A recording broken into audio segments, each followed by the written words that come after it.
Let's roll. And we are live. I'm laughing because Mr. Grinnen and I were having a discussion off air, and it just emerged that it was on the hour. So I hit the button quickly. So Two guys addicted to talking about business. Yeah. Wherever you are watching this, welcome to Thank Flip. It's Friday. In some places in the world, it will still be Friday morning. I appreciate that. But for most of us, it's Friday afternoon, just to boot. So if you are here, we have the comments thread open. We have the chat thread open. Say hi, Jonny and Bradley. And we thrive off your energy. We love to see you. So if you're here, just give us a yay or hey or happy Friday or something like that. Caroline says hi. With this beautiful platform, which is called StreamYard, we can feature your comments, as you can see. So Jeff's saying hi. HJM is saying hi. Now, I'm glad Facebook user is here because I'm going to just highlight something for you. If you're showing on the screen as Facebook user and you know who you are, one thing that you can do is you can go to the following URL, which I'm just going to put on the bottom. It says streamyard.com/Facebook. And a wonderful thing happens there. There's a button you can press, and it gives StreamYard permission to display your Facebook name. We'd love that. We'd love to know who you are, wouldn't we? So if you're doing that and you're appearing as Facebook user, go to streamyard.com/Facebook and it will show your name. Lovely Emily's here. Hello there.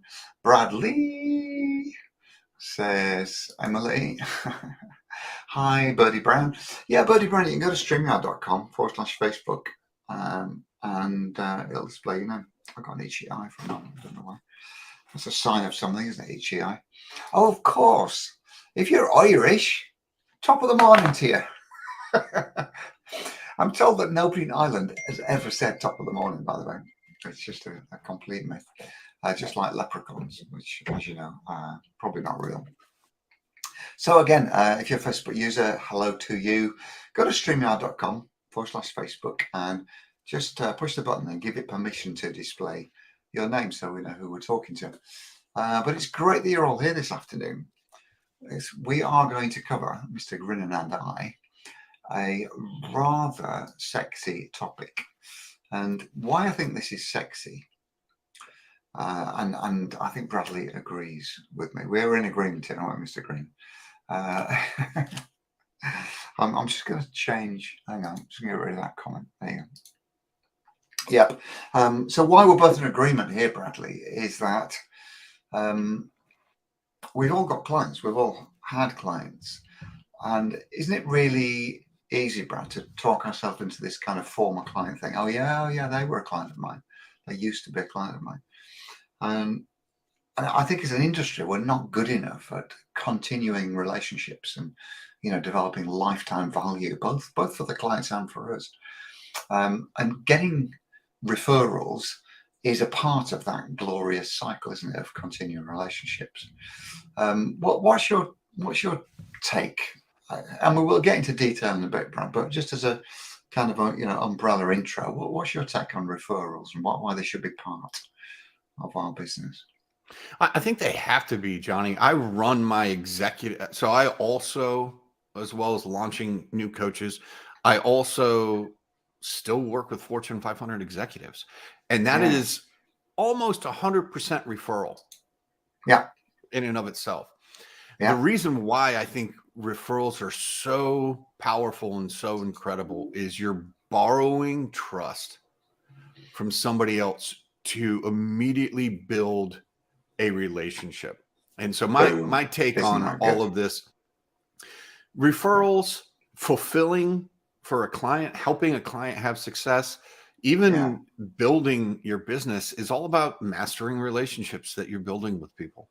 Yeah, very similar to, really it's what you teach on a high level. Yeah. And the reason I refer to it as a gold mine on your doorstep,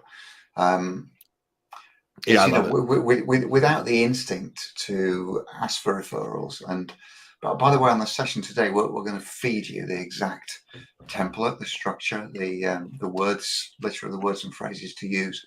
We're also going to bash around some ideas about when is the right time to do it. And I'll just get, as a sneak preview, I'll call it the point of maximum excitement. I'm sure Bradley's got a similar framing. But the reason we call it the gold mine on your doorstep is this: that without engaging your satisfied clients, your thrilled and excited clients in a referral conversation, you're literally just leaving money on the table. And it's almost like I came up with this sort of rich pictorial metaphor of, going out for work in the morning. Let's say you're in sales and you're carrying your briefcase, and you drive to the office, and you're on the phone all day trying to find some new clients. But what you actually do in the process of doing that is, as you leave your house in the morning, you've got a garden full of people that you could be talking to, and you step over them literally on your doorstep. You just go, I see you. And that garden is full of all your existing clients, all the people that you're working with and people you have worked with. And you almost barge past them and go, oh, that's done, that is, he paid me last year, And then you kind of go on and find some new clients instead of continuing the conversation, with the people who are working for you. So that's one of the ways sort of I think of it. Let's engage, Bradley, some of the folks who are on this call with us. What I want you to do in the chat is give us a percentage over the last 12 months of revenue as a percentage of your total revenue. We don't need to know any dollar numbers or anything at this point.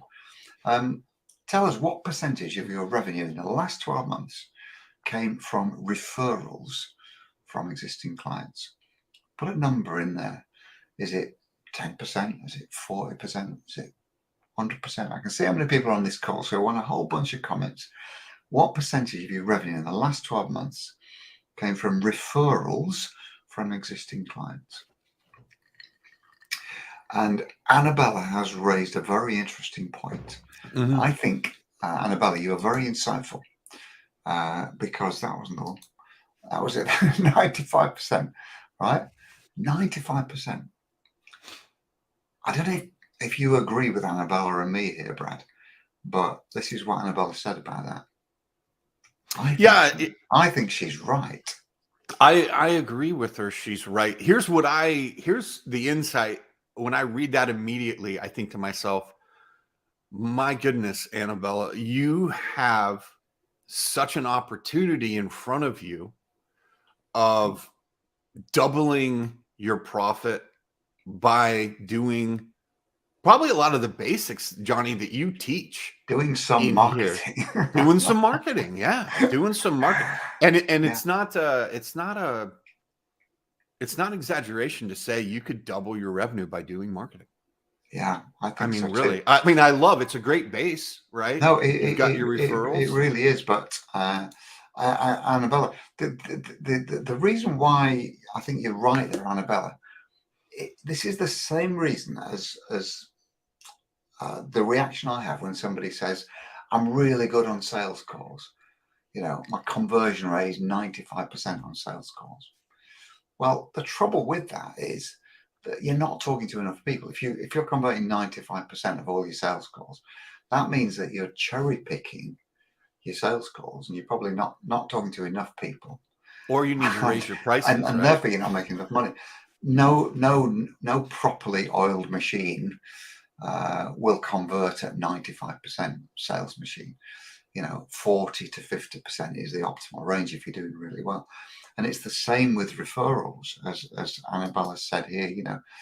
If nearly all your business comes from referrals, that's not sustainable, and it's not scalable, is it? It's really interesting. That Facebook user, we don't know who you are. If you want to go to streamyard.com/Facebook, you can give it permission to show your name. Emily at 40%. I think that's pretty good. That's a nice one. So is Coralie. Lovely Coralie as 50%. And Annabella's more trying to learn how, because so busy with referrals. Mm-hmm. Yeah, you can. this raises another issue, doesn't it, Brad? If you're so busy, anyway with clients in any form at all, we need to find some kind of time leverage, don't we? So you're not spending as much time with I clients. think, yeah, I think there's some time leverage there. I think, and Annabella, everything I say here is for the betterment of your business, right? So this is not at all criticism or critical. I think if you've got 95% referral and if you have a high close rate, then prices need to go up as well as marketing happens. Yeah. That might be an indication there as Yeah. well, so that you get back time. Yeah, that's interesting. Get back time to market. Yeah. That is really interesting. I mean, there might be a sort of subtext to this, 95% from referrals. If you're doing it right, and you probably are on a value, they'll be falling into your lap, whether they're not very hard to sell to, in other words. And as Brad mentioned earlier, this kind of borrowed trust, from the person who's referred you. So yeah, there's progress to be made there, isn't there? I don't know whether we can agree on this, Brad, but there must be an optimal percentage of business from referrals. I'm thinking probably 30 to 50%. I agree with you. Almost as an icing on the cake type thing, but a regular, reliable icing. Yeah, I think so. 30 to 50, I can get behind that. I would say if I could get 40 to 50, I'd feel really good about that. What I do, my experience is, especially working with new coaches, is they're not getting enough referrals. Yeah, they're just not getting enough. We can dive into. There's 3 very specific reasons, but I think they're just not getting enough referred clients. Yeah. Well, let's get started on that then, Brad. I think if we can all agree that we should get more referrals, with the very careful caveat that this has to be one of your marketing channels, but not the only thing you do. If you just get used to referrals, you can trip very easily, because you only need a bad run, or 3 or 4 people who don't give you any referrals, and all of a sudden you're sunk, aren't you? So a multi-channel approach to marketing is always wise, and developing referrals is a good way to do that. So welcome. I see we've had some more people join. Brad, it might be a good time for you just to say a few words about yourself, just to give us an intro. I've known you for 5 years, but probably the people watching you are thinking, who's that bloke with Jonny? Well, yeah, I've been in here. I think the first time you interviewed me was 5 years ago. Wow. And we've had several conversations since, and been in touch, and pretty closely connected at different times over the years. I run the Coach Launcher Group. So one of the things that I do is I help new coaches launch, very similar to what you do, Jonny. And I also am a Fortune 500 executive coach. I just love to coach. So I have never, when I moved into helping new coaches market, which is what I love, I don't help agency owners that often. I do it sometimes when they just hound me like, please. Yeah. But I really enjoy working with what I call, for the most part, heart-centered coaches. These are life coaches and therapists and counselors, right? I'm the same. Let's have a bit of a straw poll. Would you, and I'm asking you if you're watching this, fingers on keyboards, would you regard yourself as a heart-centered practitioner? Have you ever called yourself that, or do you feel that your work is heart-centered? In other words, this is about just a desire to help people. Yeah, that's really what it is. Give us a yeah or no, a yeah or no for that. Emily, yes, absolutely. Facebook user, wherever you are, don't forget streamer.com/Facebook. You can go to that and press a button, and it will tell the world who you are. Yeah, so all the ladies and even the men, all the yeses are coming in. Definitely heart-centered therapist. Thanks, Annabella. We know that. We love you. So yeah, of course, says Facebook user.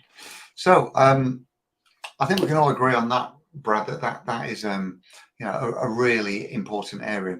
The reason I do this is that I want to improve the wealth and the mental health, of all the great coaches and therapists who set out on this glorious quest, to help people and sort of change the world. I want to help you do that, and I'm sure you feel the same, Brad. It's like a trickle down effect, isn't it? It's just who I am. I've worked with mentors who've said, stop that. Quite frankly, stop doing that. Yeah, I know. Focus on agency owners. But this is what I do. It's what I love. When I helped my very first new coach enroll their first client and I saw the light go on, oh my gosh, I could do this. It makes the hair on my arms raising right now thinking about it. I just love it. So yeah, it's what I do. I remember when I realized that, it was about 4 years ago. Wasn't the first client success, but it was the first one who really, really shoved it in my face, because she said, very emotional morning, Jonny.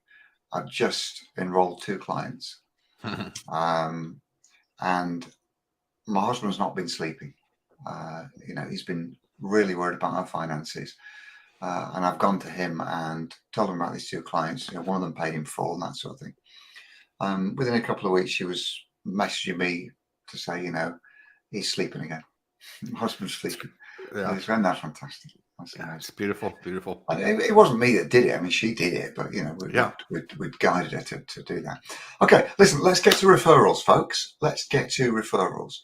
So, like any other marketing channel, there are nuances within it. And, as much as people like Brad and me will say, simple way to do this, effortless way to do this, all that kind of thing, there are always complexities.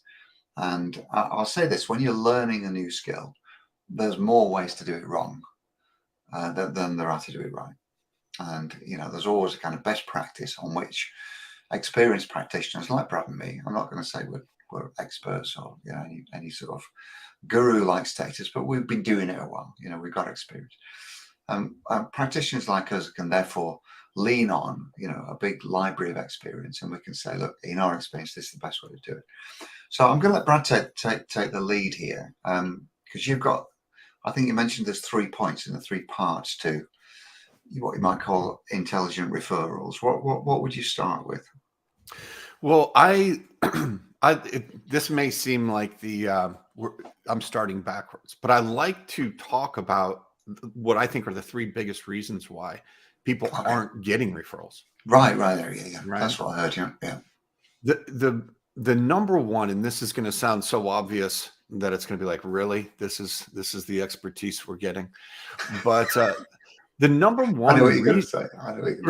The number one reason why people aren't getting referrals is because they aren't asking for referrals. Can we just take a pause? Because I've got an hilarious anecdote. Well, hilarious. It's mildly amusing anecdote. Years ago in financial services, we were empire building. We were slash and burn through the local population. Loads of clients coming in, new clients coming in. And I got really lazy asking for referrals. And I remember one time I'd done a training session with the staff, with the financial advisors, on getting referrals. So we've got to do this. I thought, well, I'd better practice what I preach. And that morning I was in with one of our elderly clients who's a retired army major. And he insisted that we call him Major all the time, rather than by his actual name. Yeah. But he's a lovely old boy. And I remember saying to him, because we had a great relationship, I said, do you know what, Major? I said, I've got a bone to pick with you. I said, you've never referred anybody to, you never recommended anybody. You must have a huge circle of contacts. And he says, well, I have, old boy. He said, but you never asked me, so I just assumed you were too busy. Yeah, right. I'm like, great. You never asked me. I just assumed you were too busy. Yeah. I went, and from then on, we changed our game, and it made a massive difference. I think revenue was 50% of that. Yeah, literally. Yeah. So yeah, not asking, Brad. Yeah, not asking.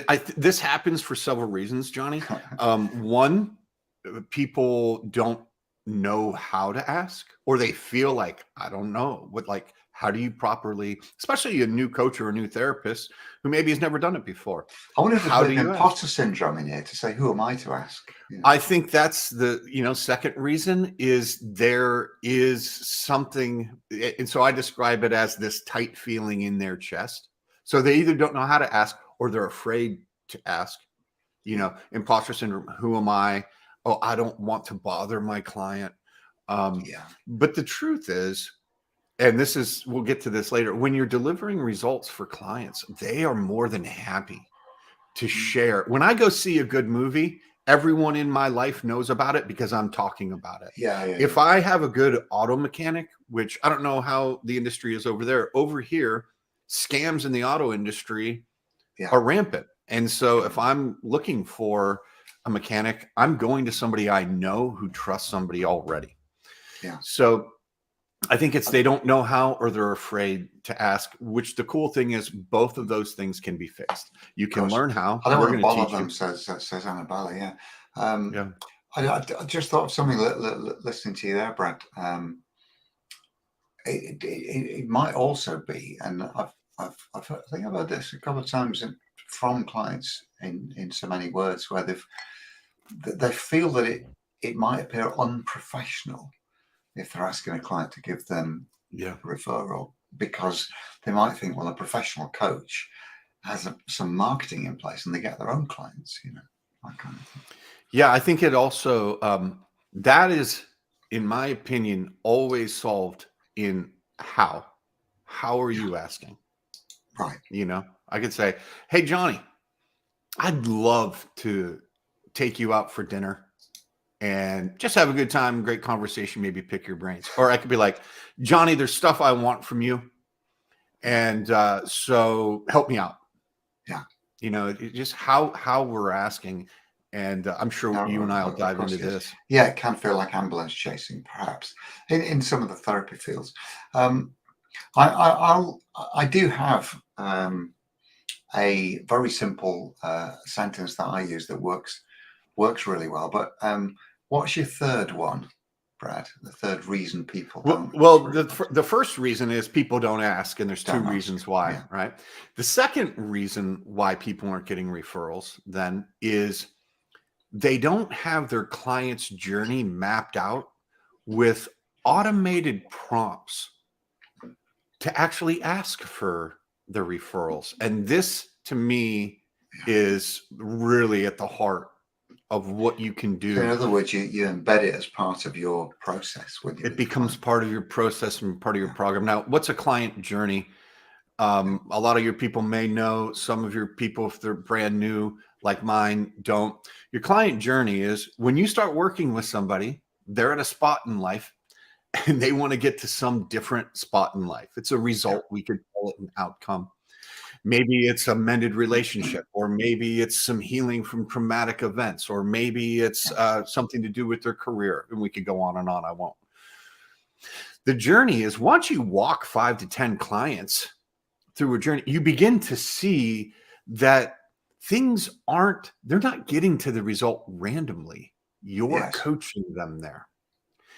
And so if you've worked with a handful of people, you can begin to see the journey that they take. This is probably built into your coaching program. Oh, I've got these 4 steps that I walk people through. Right. Can we stop right here? Because there's something that's just occurred to me that as a therapist or maybe a coach dealing with trauma and very sensitive topics, there's a perception appearing here in the chat that it could be hard to do this. My take on what Jeff Brown has just said, it's a problem for me in acupuncture because I'm not allowed to say I'm working with a particular person. It's not you saying this, is it? It's Right. It's the client that you're acupuncturizing. That's a word now. I've just made that up. It's them that's saying maybe this person will be, maybe this person needs you or something like that. And I think what we'll do, Jeff, we'll dig into this a bit more when we get into the kind of phrasing to use and the kind of questions to ask, that sort of thing. Well, I can talk. I don't think there's any particular element of our profession, is there, That's right. It's okay for them to say. Exactly. Yeah, Jeff. Yeah. Exactly. I don't think there's any particular arm of our profession, of our healing profession, to where referrals are off limits. So it's in the nuance, isn't it? It's in the detail. Well, I have a chiropractor and an acupuncturist. They're the same person. And I am consistently referring anyone I know to him because he's brilliant. Yeah. And I get results. So I'm always more than happy to say, you need to go see him. Right. This is where it gets interesting, folks, because I know from a previous conversation that Brad and I've had that we're almost fully aligned, 100% aligned with the type of question. You mentioned it the other day to me, Brad. But before we do that, what's the point? What is the point in time in the process to ask for a referral? When would we be doing this? So there at least has to be two, in my opinion. At least there's two times, and there are some prompts that come up along the journey. Yeah. First of all, when you know your client's success journey, you get to begin to forecast for them. Beyond referrals, you really get to impress your clients, not for the sake of impressing them, but when you say, hey, I know around this time, this is going to be your struggle, and I'm going to be there to help you. Yeah. Or I know you're going to have this win and we're going to celebrate it. Yeah. But for sure, there's 2 points, and we'll start at the end. Referrals and testimonies, there's an ask towards the end of any program. Yeah. And the best way, we can get into the best way to do that. I think it's worth getting into at some point today. Yeah. And then here's the second one. Any point where they initially get a big win. Yeah. Now, this could be in the first third of let's say it's a 12-week program that you have for people. It could be in the first month or the second month. It doesn't matter. But when a big win comes, of course, we want to highlight it. We want to celebrate it. I might even ask, did you ever think you would have that kind of courage to set that boundary with that person like you did? We celebrate it. And then I like to ask at that point, and it might be, real simple. Hey, do you know anyone else who's in your situation that would actually really benefit and have a higher quality of life from working with me on this exact same thing?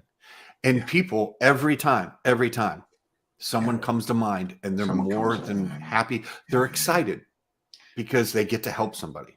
Yeah, I'm glad you used the exciting word, because I've called this the point of maximum excitement, the PME. Yeah, that's interesting. When they're really, really thrilled. Yeah. So you write that down, folks, if you want, with our neat little acronyms. We love these. The PME is the point of maximum excitement, and you'll sense this, when the client is absolutely bowled over, with the results, with the transformation that they're experiencing right now. There's almost a glow around them. I do a variation on Brad's question as well, which in my mind is a really easy question for them to answer, because what you don't want to do is make the process full of friction for them, make it difficult for them. This applies to anything and everything you're doing with your client. Friction is a great concept, because we all know what that is, don't we? It's rubbing against sandpaper rather than skiing down a slope of snow kind of thing. But the friction full way to do it would be to say, oh, by the way, do like to get referrals. So, if you come across anybody, let me know. And they'll go, yeah, no worries. I always recommend, see you later. That's rubbish, isn't it? Because it's never going to work. Life gets in the way. They forget you've asked them. By the time they may or may not even meet somebody that they've forgotten about you anyway. So here's what we do. It's the point in time. This is why we kind of emphasize this point of maximum excitement. And just as Brad suggested, I'll be saying, look, I'm glad you got something out of it today. I've got a question for you. Who springs to mind right now? And you know me, you guys, if you've been on programs with me, and you've known me for a while. I like to be very direct, very focused. Who springs to mind right now as one person who who might benefit from the work we've just done today? Yeah. And that's very, very similar to what Brad said. But I'm just asking for one thing. And in those words, when I recited this to an NLP practitioner a few months back, he said, have you done NLP? I said, no. There's some very powerful words in that. And I think the power in the words are this, who springs to mind? So you're asking him to think of someone. And then you're going on to say, right now. So you don't want to go away and have a think and I'll get back to you. Who springs to mind right now is one person. So this is a huge, hugely important way to remove friction from anything at all. Just ask them to do one thing. Even on your website, we'll have a most wanted action, won't they? Which is one thing you want them to do. Fill in a form or click here or do that. So the one thing you want them to do is name one person. And you know what? I watch people when I've asked them this question, who springs to mind right now as one person who might benefit from the kind of work we just done. And you can see their eyes going up. Is it top left or top right when they're trying to think? They go top right when they're trying to think, top left when they're lying. Is that how it goes? Yeah, something like that. Yeah. But you can see they're going, and look, as Brad says, they'll always come up with a name, guys. They'll always come up with a name, right? So who springs to mind right now? There's one person who might benefit from the kind of work we've done today. Powerful question. And they'll always give you a name. They'll always give you a name. Now, the next thing is, once they've come up with a name, what do we do next, Brad, to round the circle, if you like? So there's several different ways you can make that connection, but I like being definitive and decisive. So I keep it really simple. I just say, would you mind connecting us together in an email or a text and introduce us? Yeah. And I've just never had someone say no. And that again, folks, if you read it between Brad's words, that again is a right now request, isn't it? Would you mind just connecting us? And then say, how would you like to do it? Well, maybe Facebook Messenger, really. And what I would have done in actual fact, because I'm Jonny Three Screens, if I'm talking to him on Zoom, I'll already have had, for example, Facebook, or maybe LinkedIn, and I've found that person once they give me the name. Easier if it's a distinctive name, obviously. And I'll share the screen. I'll go, is this the person? I'll go, yeah, that's them. Would you mind connecting us in Messenger? And like Brad says, you're just joining the dots at this point, because if you leave it to chance that they'll go away from the call and later that day they'll connect you with them, life gets in the way. And that there's, with every minute that you let these things just sit as an open opportunity rather than kind of closed circle, something else will happen that will stop it going to fruition, you see. So it's the same argument, and we'll probably do a session a bit later in the year about this. Same argument with getting paid, isn't it? When you're on the enrollment call, let's do it now because anything can happen. So yeah, I'm all for that, and that very, very simple connection thing. Would you mind connecting us by email or Messenger or something like that? And you want to leave that conversation with them saying, brilliant, I've sent the email, or I've connected you on Facebook. Even better if they connect you on Facebook, because you can see it then, can't you? Yeah. You can see it in Messenger, and you can say, brilliant, thanks for the connection. Hello, Dave, all that kind of thing. And this just works like crazy.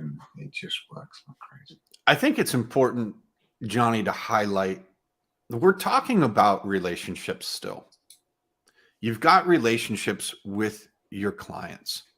And if you're, I'll just skip right ahead to the number 3 reason why people don't get them. And this might seem oversimplified. They're not delivering results for clients, so they can't ask. Yeah. All right. Well, isn't that interesting? Yeah, of course. Deal with that. Upgrade your skill level. Do what you have to do.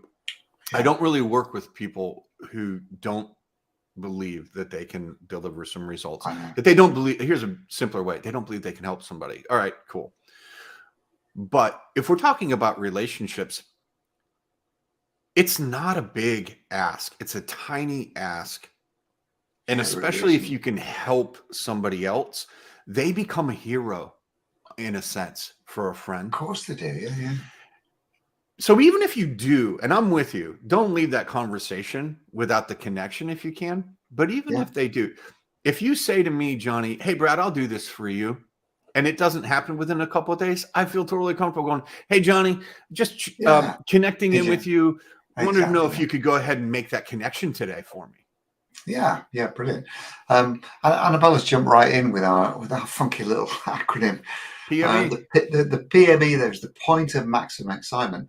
And Annabella's highlighted something really interesting. When a program ends, that there is to some extent, a sense of closure. They've done the program and off they Yeah. go. We have obviously, various tools at our disposal to continue the relationship. But the point there is quite valid, Annabella. What this leads to, Brad's touched on this with the idea of getting results. I would say you don't need just one big result, you need intermediate results as well. What you might call milestones, or small wins along the way. So whenever there's a reason to celebrate, and we've deliberately structured that in the CAB, that there's 3 or 4 key points that just break up the 12 weeks, where people are likely to go, that was a fantastic session. Oh my goodness, I've made so much progress. So these intermediate milestones, guys, in your delivery mechanism, in your coaching program or your therapy work, whatever they are, really important to have those, because that gives you something to hang your hat on and to do that referral request at that point, isn't it? I do. Yeah. Annabelle brings up a great point about, they're off to live their best life. One of the things I found, Johnny, is if you are asking for referrals or even client testimonials at the end of a program, what is really helpful, because you're taking notes through every session, right? Yeah. You're tracking your client's journey and success, is to really point out to them, hey, when our very first conversation, this is where you're at. And look Mm. what you've done. Look where you've come.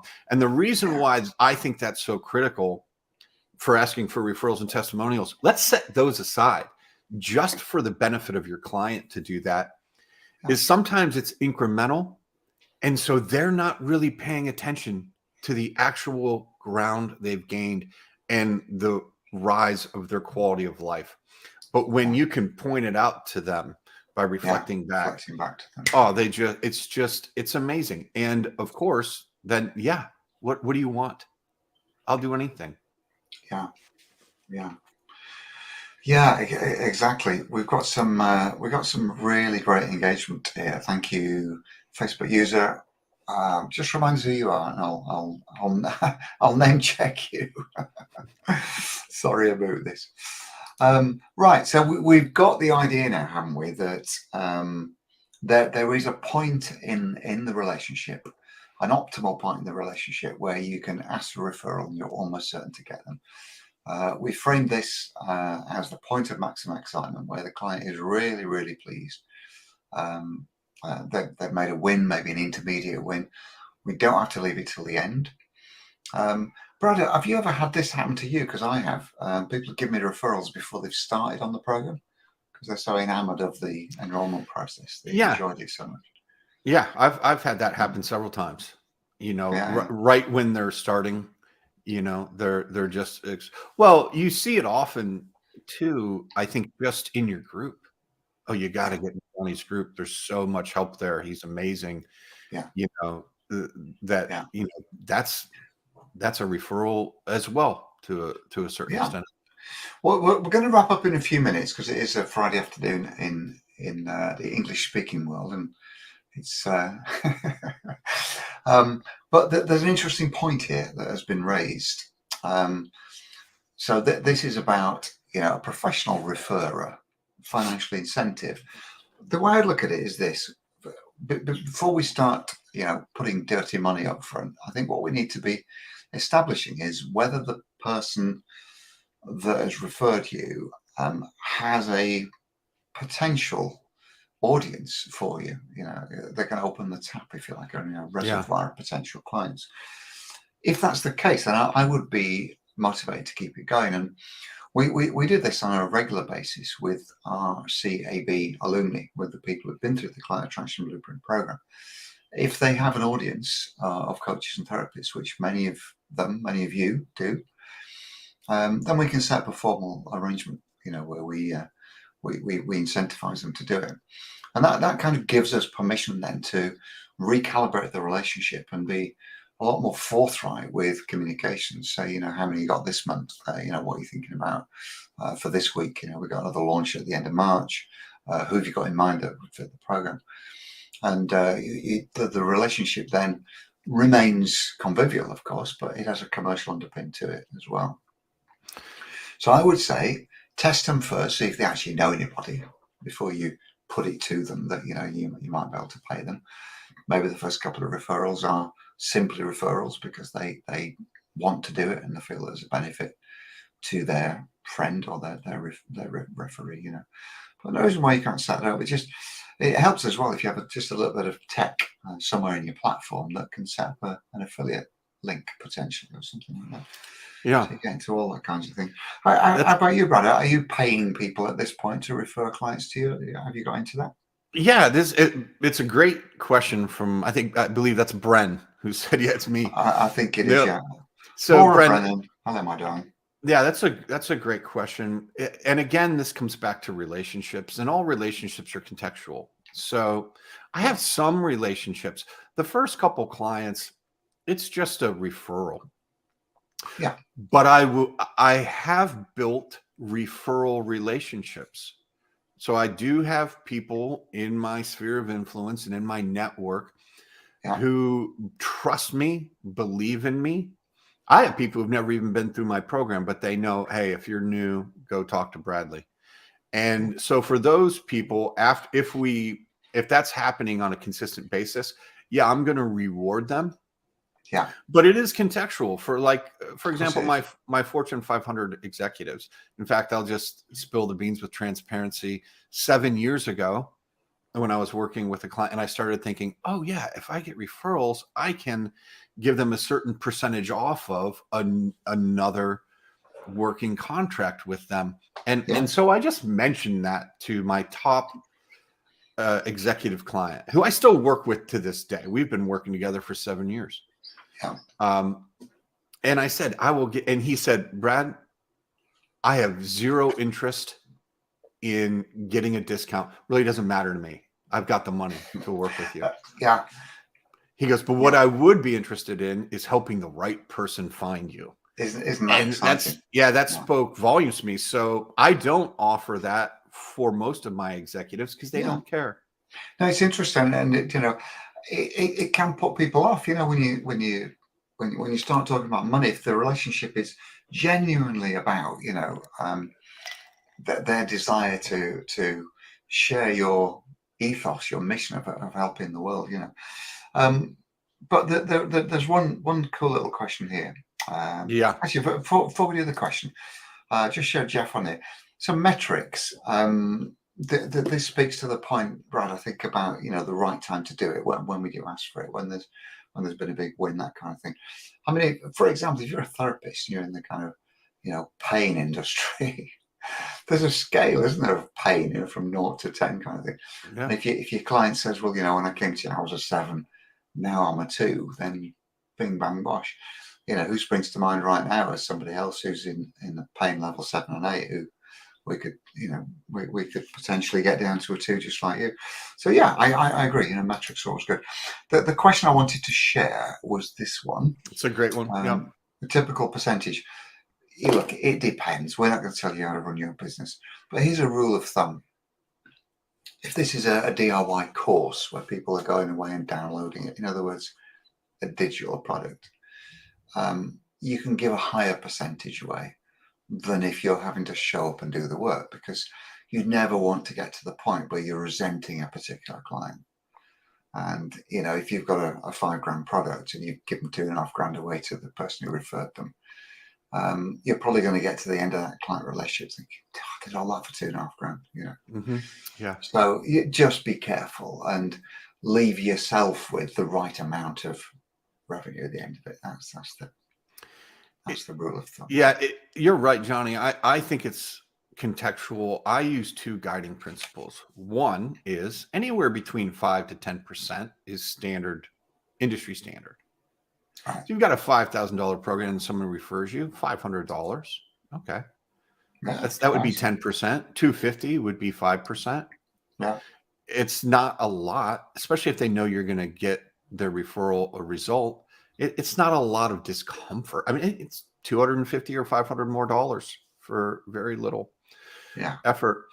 But the other piece is with the right person, I've got people that I'll do 20 to 25%. It's worth it to me because I want them to look at me and my programs as an opportunity for them to actually make some money with very little effort. Yeah.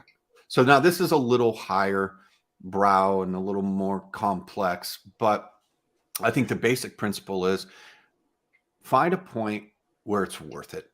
Yeah, where it's worth it. If someone's doing it consistently. And it motivates them. And as Brent says, people are motivated by different things. Just tune into them. I would also pay more for a better quality client. I mean, it sounds a bit brash, talking about people of different qualities, but what we mean by that is, what qualities they bring to our business. In other words, are they easy to enroll? Are they easy to work with? The kind of people we can really, really get massive transformational change with. Do they do the work? Do they do the work? Yeah. And if we get the sense that one of our referrers is tapped into a seam of people who are absolutely perfect for us, then of course we can pay them a bit more, can't we? Because it's a bit less effort for us, really. Yeah. Okay, we're just going to do as we traditionally do, open up a bit of a Q&A from the audience. I can see we've got a bunch of you here watching this live.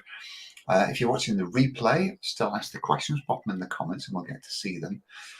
What would you like to know about the referral process? And whilst you're thinking of your questions, we'll just summarize where we've got to, Brad. So we started off with your 3 ways, didn't we, of reasons people don't get referrals. Do you want to just remind us of those? Yeah, and folks, if you're watching this, just tap any questions in the comments, please. Yeah, the first reason why people don't is they just don't ask. And I break that up into A and B. A, they don't ask because they don't know how or they don't know when. Yeah. And catch the replay because I've covered that. And 2, they don't because they're afraid. They've got some internal resistance, whether it's imposter syndrome or whatever. The second reason why they don't ask for referrals is because they don't have a clear, broken down client success journey. Yeah, so they can't. I mean, on paper, pick out a really fantastic. Yeah, they can't pick out. Yeah. If you walk away doing one thing, I'd say start asking for referrals. But if there's a second thing you do that will benefit your business across the board and all of your clients, every one of them. If you haven't done this yet, get down on paper. What is your typical client success journey? What do they go through? Right. Brilliant. And then we covered the idea of the point of maximum excitement, Yes. When to actually ask for it, when your client is, sitting in this beautiful little bubble of excitement and prowess, and they feel like they've made some progress and their chests are puffed out and all that kind of thing. And, they would shout from the rooftops that, Bradley's a genius or Jonny's a genius, that kind of thing. That's absolutely the time to do it, isn't it? And then we covered the specificity of making it really, really simple and just focusing on here and now, getting them to mention a name of someone. And the framing I used was, who springs to mind right now as one person that who might benefit from the kind of work we just did today. And that'll always get them, that'll always get them mentioning a name, the PMA, the point of maximum excitement, Facebook user says. And then Brent's made an additional little caveat here, which is a really good comment, that if you are going to pay someone for leads, just work out, get a bit of experience of what kind of people they're recommending to you. Not all clients are equal. And if they are recommending really, really good clients, and incentivize them. As Brad says, give them 25% or something. If they're going to feed you more people like that brilliant client they just fed you, basically. And as Jeff said, so question about business cards. Well, Jeff, this is really the antithesis of the approach that Brad and I have been discussing with you today, because you're not in control of it, are you? This is a very hands-off approach, whereas what we've laid out in front of you today, hopefully you'll see as a very proactive approach where you're actually driving it. The old-fashioned kind of referrals, we hand them a card and go, if you hear about anybody, let me know. That's not a strategy. It's not sustainable. It's not scalable in any way. You're not in control of it, are you? I've got a drawer here, Johnny, full of business cards of other people. And it's just where they go. And then eventually I throw them out and fill it up again. I've thrown all mine out with apologies to anybody who's on this call who gave me a card at any point in history. I don't have it anymore. It's a different world. Yeah, it's a different world. Yeah. All right. Well, listen, we're getting back up towards the hour. It is a Friday afternoon. I have really enjoyed this session this afternoon. I'm just going to display Hillary's comment because it is a good one. She's maintained good relationship with coaches. Programs are completed. They often ask for referrals. More than happy because I've got results. Yeah, and you know what? There's a little bit of law of attraction thing. You get back what you put out. If you're a good human, as I know Hillary is, and you give to receive, don't you? And stuff's going to come back to you if you. It does, doesn't it, Johnny? In my group, occasionally I'll make offers. A public post offer, and I'll say at the end, you may not know me, but there are plenty of people in here who have vouched for me. And then I'll get more than a handful of former clients that just immediately give me a little testimonial in the comment, and so I think that's Hillary, that you're spot on there. Well, I hope this has been useful, folks.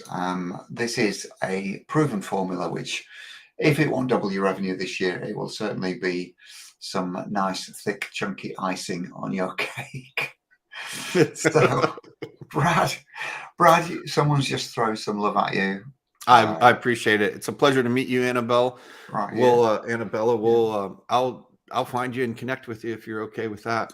Yeah, fantastic. On Facebook, of course, not in real life. Bradley is a great author already. I think you're a published author, aren't you, Brad? I'm not. I'm not an author, John. We'll have to get Brad writing a book, Jeff. So great stuff. Okay, wonderful. It is absolutely brilliant, folks, to spend Friday afternoon with you. Thanks again to Brad. And we'll see you all again next week for another fabulous Thank Flip It's Friday. Love you lots. Thanks, Johnny.